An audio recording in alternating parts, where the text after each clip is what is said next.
Hello दोस्तों, कैसे हैं आप सभी। मैं स्वागत करता हूं आपके मेरे चैनल पर जिसका नाम है लीगल पेडागोजी। दोस्तों, इस वीडियो में हम कवर करने वाले हैं कुछ इंपॉर्टेंट क्वेश्चंस को which are based upon family law, जिसमें हम Hindu succession act, Hindu marriage act, Muslim person law को भी कवर करेंगे। और दोस्तों, आज मैंने एक वीडियो डाली थी इंडियन पॉलिटी पे बेस्ड, तो इसमें एक छोटी सी माइन्यूट सी करेक्शन है कि अगर बिल राज्यसभा में पेंडिंग है और अभी लोकसभा ने उसे पास नहीं किया है और लोकसभा डिसॉल्व हो जाती है, तो इस केस में जो बिल पेंडिंग है वो लैप्स नहीं होता है। तो ये बात इंपॉर्टेंट है, ये आपको याद रखनी है। दोस्तों, पहला क्वेश्चन है कि bigamy which has been given under Hindu marriage act, जिसके बेसिस पे a spouse can claim divorce, वो क्या क्या चीजें इंक्लूड करती है। तो दोस्तों, पॉलीगैमी और पॉलीएंड्री दोनों चीजों को इंक्लूड करती है। पॉलीगैमी मतलब आपकी ऑलरेडी एक वाइफ है और आप दूसरे इंसान से शादी कर ले तो वो पॉलीगैमी हो गया। पॉलीएंड्री मतलब कि वाइफ है, उनको ऑलरेडी एक हस्बैंड है, एग्जिस्ट करते हैं, and she marries to another man, तो वो पॉलीएंड्री माना जाएगा। तो bigamy includes both polygamy and polyandry. दोस्तों, A married B but the marriage was void. A और बी के बीच में मैरिज हुई बट वो वॉइड थी because it was falling with in prohibited degrees of relationship. तो प्रोहिबिटेड डिग्रीज ऑफ रिलेशनशिप में आप शादी नहीं कर सकते हैं as per Hindu marriage act, तो उनकी मैरिज वॉइड थी। फिर कुछ समय बाद ए ने सी से शादी कर ली, जबकि बी जिनसे उनकी ये मैरिज हुई थी जो कि वॉइड थी, वो अभी भी उनके साथ रह रही थी। तो अब पूछा गया है कि ए ने जो सी के साथ मैरिज की है, क्या वो वैलिड होगी, वॉइडेबल होगी, या फिर वॉइड होगी। तो दोस्तों, मैं आपको बताना चाहूंगा कि जो दूसरी इन्होंने शादी की है वो वैलिड मानी जाएगी, क्योंकि पहली जो शादी की है वो तो वॉइड ही है। तो इस केस में उनके साथ रहती भी हो या ना भी रहती हो, उसका कोई कॉन्सिक्वेंस नहीं होगा। ये जो दूसरी शादी इन्होंने की है वैलिड ही मानी जाएगी। दोस्तों, एक और क्वेश्चन है कि total how many years of desertion is required for a spouse to become competent to file petition for divorce. तो दोस्तों, अगर कोई भी स्पाउस दूसरे स्पाउस को डिजर्ट करता है for a period of 2 years, तो दूसरे स्पाउस के पास ये राइट आ जाता है कि वो डाइवोर्स की पिटिशन फाइल कर सकते हैं। तो इसमें आंसर होगा 2 इयर्स। ये बात आपको याद रखनी है। दोस्तों, वाइफ थी, उन्होंने अपने हस्बैंड को रिपीटेड थ्रेट्स दी कि देखो मैं सुसाइड कमिट कर लूंगी। तो पूछा गया है कि can a husband file petition for divorce on the grounds of cruelty. आप जानती होंगी कि cruelty is one of the grounds under under Hindu marriage act, जिसके बेसिस पर डाइवोर्स क्लेम किया जा सकता है। तो इसमें वाइफ ने रिपीटेड थ्रेट्स दिए सुसाइड कमिट करने की, तो क्या हस्बैंड डाइवोर्स की पिटिशन फाइल कर सकते हैं ऑन ग्राउंड्स ऑफ क्रूअल्टी। तो यस दोस्तों, ही can file divorce on the grounds of cruelty, क्योंकि क्रूअल्टी फिजिकल और मेंटल दोनों हो सकती है। तो अब जब वो थ्रेट दे रही है बार बार सुसाइड करने की, तो एक मेंटल क्रूअल्टी में काउंट होगा। So yes, he can file a divorce petition on the grounds of cruelty.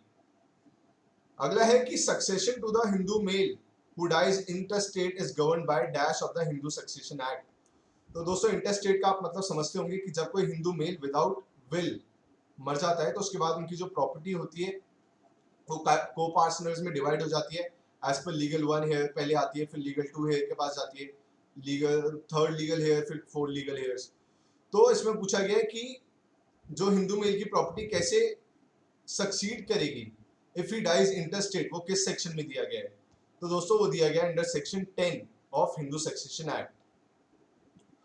अगला क्वेश्चन है, a person who is related to another wholly through males will be called dash under Hindu succession act. तो दोस्तों, उनको कहा जाता है एग्नेट्स। जैसे कि मैं हूं और मेरे ब्रदर के बच्चे हैं और मेरी सिस्टर के बच्चे हैं, जो मेरी सिस्टर के बच्चे होंगे वो कॉग्नेट्स माने जाते हैं, और जो मेरे ब्रदर के बच्चे होंगे उनको एग्नेट्स माना जाता है। तो ये बात आप याद रखिएगा।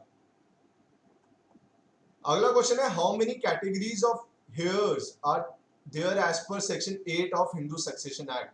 तो दोस्तों, 4 कैटेगरीज ऑफ हेयर है as per section 8 of Hindu succession act. अगर कोई बंदा इंटरस्टेट डेथ हो जाती है, तो फिर प्रॉपर्टी 4 लीगल हेयर्स में एक कैटेगरी है जिसके बेसिस पे प्रॉपर्टी फिर डिवाइड की जाती है। तो there are 4 categories of heirs, legal heirs as per section 8 of Hindu succession act. तो पहले प्रॉपर्टी लीगल 1 हेयर में जाती है, लिविंग लीगल हेयर अगर क्लास 1 में होंगे तो। अगर उसके बाद ऐसा दिखता है कि नहीं, उसमें कोई भी प्रेजेंट नहीं है, तो वो लीगल क्लास 2 लीगल हेयर्स में जाती है, और उसके बाद सब्सिक्वेंटली जाती है। तो it talks about the living legal heirs and it is divided into 4 categories.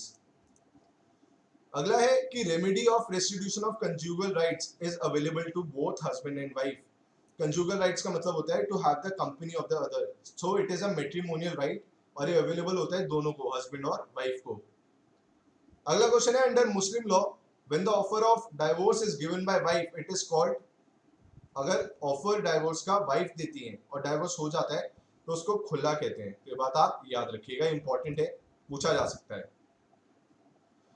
दोस्तों अगला क्वेश्चन है कि मैनेजर ऑफ वक्फ, जो एक रिलीजियस फाउंडेशन है वक्फ, उनके मैनेजर कौन होते हैं? तो दोस्तों उनके मैनेजर होते हैं मुतावली। तो ये बात आपको याद रखनी है। अगला है which of the following act was amended to give equal rights to daughters in India. तो दोस्तों हिंदू सक्सेशन एक्ट को अमेंड किया गया था और ये बोला गया था कि अब डॉटर्स को भी एज ए को पार्टनर ट्रीट किया जाएगा। पहले खाली सन को को पार्टनर माना जाता था, पर अब उस अमेंडमेंट के बाद डॉटर्स को भी इक्वल शेयर दिया जाता है in the property of her father because she is treated as a co partner. अगला है which of the following marriages is approved by Islamic law. तो दोस्तों मुस्लिम मेल और क्रिश्चियन फीमेल, इन दोनों के बीच में मैरिज को वैलिड माना जाता है एज पर इस्लामिक लॉ। मतलब मुस्लिम मुस्लिम करेंगे तो वैलिड है ही, पर इसके अलावा अगर आप देखें तो एक मुस्लिम मेल और क्रिश्चियन फीमेल के बीच में अगर कोई मैरिज होती है तो उसको वैलिड माना जाता है एज पर इस्लामिक लॉ। दोस्तों पूछा है which of these properties is not heritable. तो दोस्तों self acquired property is not heritable.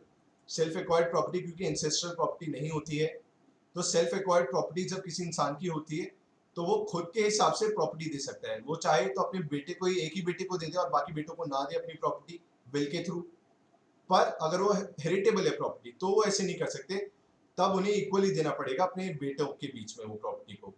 तो अगर सेल्फ एक्वायर्ड प्रॉपर्टी है सो it is not heritable. Ancestral property जो होती है वो हेरिटेबल होती है, ये बात आपको याद रखनी है।